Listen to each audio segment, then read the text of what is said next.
I have to play this clip of RFK Jr., which has been going viral. And many of you know he is the most like genocidal Zionist you could ever hear from for some odd reason. Some say it's, because he does have, he is getting a lot of funding from large, meaning wealthy Zionists. Some say he's just out of his mind. I don't know. But and anyway, I'll play the clip and then I'll call. I've played clips before of how crazy he is on this particular issue, while he may be right on certain other issues. Anyway, I'm sorry it's so small, but talk about solutions for the Palestinian people. The Palestinian people are arguably the most pampered people by international aid organizations in the history of the world. Are you kidding me? No, even before this war, 78% of people in Gaza said they had, not enough food to eat. Right. And why is that? Why are you blaming Well, Israel? in part, it's Hamas, and in part, it's the fact that Israel imposed a blockade and talked about putting them on a diet. If your neighbor, first of all, Israel has no obligation. Israel built 3,000 hot houses and gave you talk. He doesn't even know what the fuck he's talking about. First of all, it's not partially Hamas. She says it's partially Hamas. It's not partially Hamas. It's Israel decides. So most of you know this part, but I'll say it again anyway. Gaza has no open connection to the outside world. It had initially 5 entrance exits, 5 ports of entry that they could use. All but 2 before October 7th had been cut off, and now essentially all are cut off. But of those places that someone in Gaza could get in or out, they all needed Israeli approval, and it was very rare to get it. And everything that goes into Gaza, food, medicine, everything, it needs Israeli approval. And Israel had said years ago, had announced they were putting Gaza on a diet and actually only allowing enough food into Gaza so that it was actually less than the number of calories per person to survive.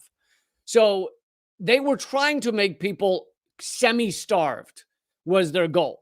And they stated that publicly, that part publicly. Also, the Gaza can't get clean water because Israel decides what water is allowed into Gaza. It is a prison. It is an open-air prison.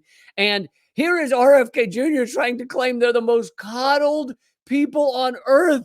I mean, even exempting, before October 7th, even exempting the genocide they're now going through, just before October 7th, could you imagine walking up to a prison door and saying, "You're the most coddled people in the world"? It's utterly insane.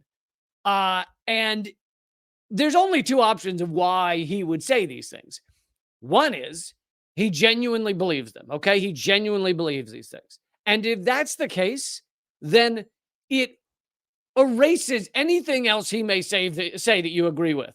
I've covered a few clips of his that I agreed with and said I don't think you'd hear from other politicians, such as criticisms of factory farming.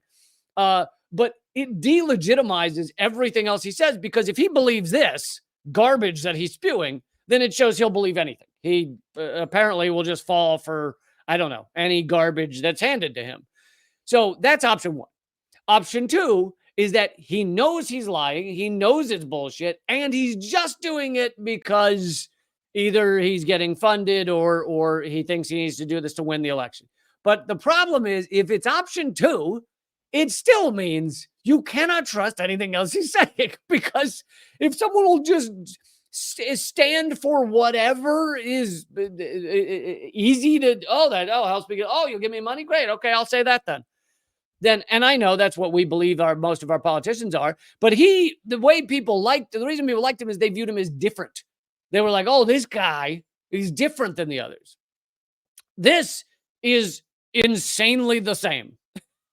It's pro-U.S. empire. It's pro-genocide. It's pro-imperial war. It's, pro the settler colonialism. It's pro-weapons contractors. It's pro-propaganda. It is everything that people claimed he was the opposite of. So, you get like, and that was one sentence of his, and you may go, oh yeah, but maybe that was just one sentence. I've played other longer clips. Everything he believes about Palestinians is utterly false and is utterly bullshit. So, it really does say a lot about who he is and what he stands for. And I often say that if we want to create real change in this world, then we should spend about 5%, maybe less, of our time talking and thinking about the presidential election that is, a year from now. And I say that a lot, which is why I spend far less time than almost all other independent outlets that cover politics and what's going on in the world. But I will say there are 3 candidates right now that I can list. I'm sure there's a couple of more, but 3 candidates right now that say free Palestine and that actually will show up to free Palestine events. Cornel West, Claudia De La Cruz, and Jill Stein all have that stance. So don't act like you don't have anyone that supports free Palestine and is opposed to genocide.